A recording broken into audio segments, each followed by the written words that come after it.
And Elon Musk finally speaking out, going on the record in an hour-long interview with the New York Times. He said, quote, this past year has been the most difficult and painful year of my career. He also gave more details on the tweet, of course, that was heard around the world about taking the company private. That's now put him in a bit of hot water. Musk said it was an attempt at being what he called transparent. He also admitted that no one saw it, though, or reviewed it before he posted it on Twitter. He literally did it as he was getting on a private plane to Las Vegas to go visit the Gigafactory, and added that he knows the number 420 is associated with pot, but the actual number that he was planning on bidding, he was looking for a 20% premium at the time, was 419. He said he rounded up because it seemed like better karma, but Musk said twice, he said, I'm not stoned. I wasn't stoned when that happened. He said being stoned is not good for productivity. But is stoned just smoking pot, or is there something else?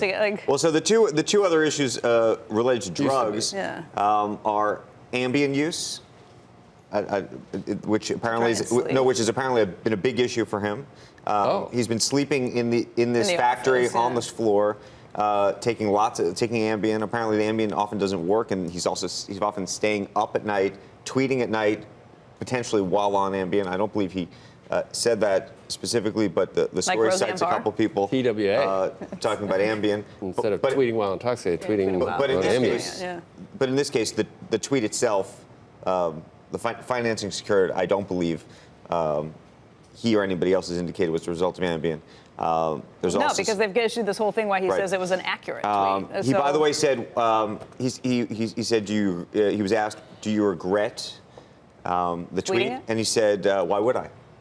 So he still doesn't have a view that capable of ever admitting he may have been wrong on anything. That it's a problem. Says that he should be. He says that he's willing to give over the reins to anybody who wants to run the company if they think that they can run it better. That's the kicker of the story. And I should say, and I've spoken to sources, and I have a contributing line to the story, but I didn't do the interview myself. The board is aware that he has used recreational drugs in recreational settings. There's not a concern, at least at the moment, that he's used recreational drugs while on the job, and that was isn't he on the job all the time? Because honestly, I mean, he said in this interview, he said that he didn't get to go to his brother's wedding. He worked on his birthday, so he's used it in recretional settings. But it sounds like he hasn't had a recrational setting. He may not. There have been reports by the way, also Ashley Vance wrote that great book about Elon probably now 2 years ago, that talked about recreational drugs. I think that to the extent the board's aware that he's used recreational drugs, it's used in the past tense. In the past, not using it now. Not using now, and not something that they're concerned about in terms of his performance. It's kind of bizarre that the board's considering issues like that. How many boards of directors sit around and talk about it? I don't know if it's that. Remember the Broadcom? I mean, right, but they don't end well. They're human. I know, right, but all these guys are human. What are you talking? I mean, that's a wide range, recreational drugs. And, right. So a couple other... A wide variety of outcomes. Either pot or something a lot more serious. A couple other big points in the story that I do think are actually worth talking about from a business perspective about how this company could be taken private. Remember, there's been lots of where do you raise the money from? Right. One possibility floated, the idea that SpaceX, his private company, could be one of the investors in a Tesla. How would that work?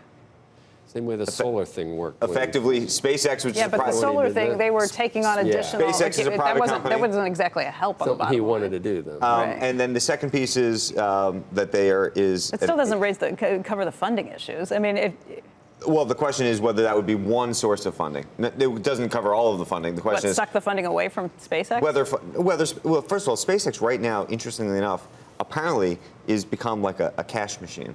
So the thing actually is a very profitable enterprise. So the question is whether you could profitable or cash flow.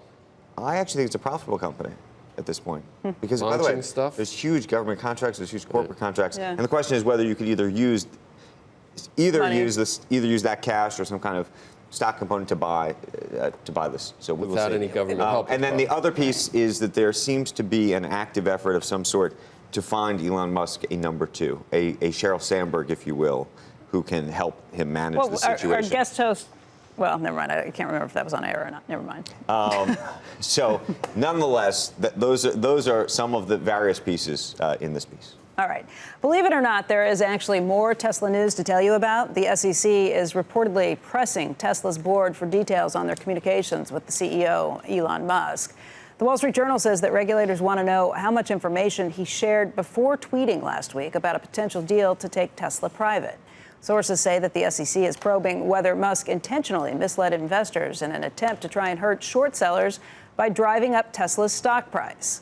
Separately, the Journal says that the SEC has been investigating the company since last year about its disclosures on production issues with the Model 3. Tesla made 2,700 Model 3s in 2017. That was well below what Musk had predicted when production began last July.